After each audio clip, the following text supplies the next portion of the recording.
স্বীকারোক্তি কিন্তু অনেক ধরনের আছে। নিজে স্বীকারোক্তি দিতে পারেন, ম্যাজিস্ট্রেটের সামনেও দেওয়া যেতে পারে, এবং এই স্বীকারোক্তি দেওয়া মানেই যে তিনি স্বীকার করে ফেললেন, ঘটনা প্রমাণ হয়ে গেলে এটা কিন্তু না। প্রথমত হচ্ছে যে আপনি যেটা বললেন বগুড়ার দুপচাচিয়ার যে বিষয়টি, সেখানে মূলত এই ছেলের দেওয়া জবানবন্দি অনুযায়ী কিন্তু আমরা কাজ করেছি, এবং তার স্পষ্ট জবানবন্দি ভিডিও ফুটেজ সহ আমাদের কাছে আছে। তিনি যখন কথা বলছিলেন এবং তিনি যখন এই জবানবন্দি দিচ্ছিলেন আমাদের কাছে, তার পাশের রুমে তার আত্মীয় স্বজন ছিল। ইভেন তাকে যখন আমাদের ক্যাম্পেও নিয়ে আসা হয় তখনও তার আত্মীয় স্বজন আমাদের সাথে, আমাদের টিমের সাথে আমাদের ক্যাম্পে আসে।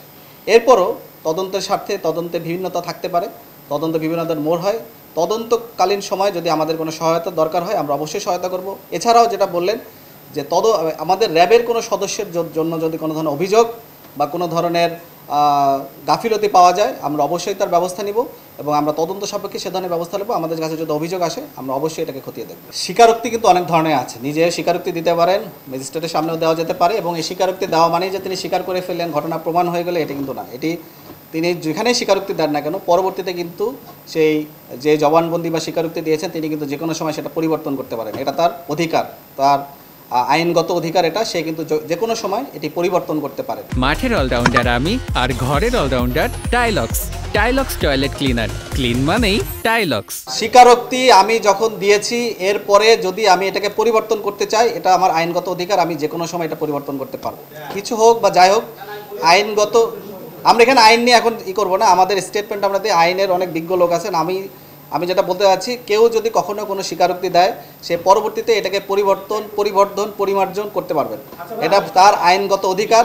সে তখন বলতে পারে আপনার 164-এর যে সিস্টেম এটাও জানবেন, 161-এর যে সিস্টেম এটাও আপনারা জানবেন। আপনারা অনেক ভালো সাংবাদিক, আমার থেকে বেশি জানেন। কিন্তু আমি যেটা বলতে চাই, আমাদের কাছে তিনি যে ধরনের তথ্য দিয়েছিলেন এবং যে সমস্ত আলামত আমরা তাকে উদ্ধার করেছিলাম তার ভিত্তিতেই মূলত আমরা এটাই করেছিলাম। এরপরেও আমাদের যদি কোনো গাফিলতি থাকে, এটি একটা তদন্তাধীন বিষয়। উভয় সংস্থায় তদন্ত করছে। আমরা পুলিশের সাথে সহায়তা করব। পুলিশ আমাদেরকেও যদি তাদের দরকার হয় আমাদের সাথে যোগাযোগ করতে পারে। কিন্তু তদন্তে যদি আমাদের কোনো গাফিলতি হয় এবং এই গাফিলতিতে যেই এটার দায় হবে তাদের বিরুদ্ধে আমরা ব্যবস্থা। মিডিয়া ব্রিফিংটা কিন্তু মূলত একটা সামাজিক সচেতনতামূলক কাজ, একটা প্রিভেন্টিভ মেজার্সের একটা অংশ হিসেবে নিবারণমূলক যে কাজ, মানুষ যাতে এখান থেকে শিক্ষা নেয় এবং আমাদের যে অপরাধমূলক কার্যক্রম আছে সেখান থেকে আমরা যাতে সচেতন হই, এটাই কিন্তু একটা উদ্দেশ্য।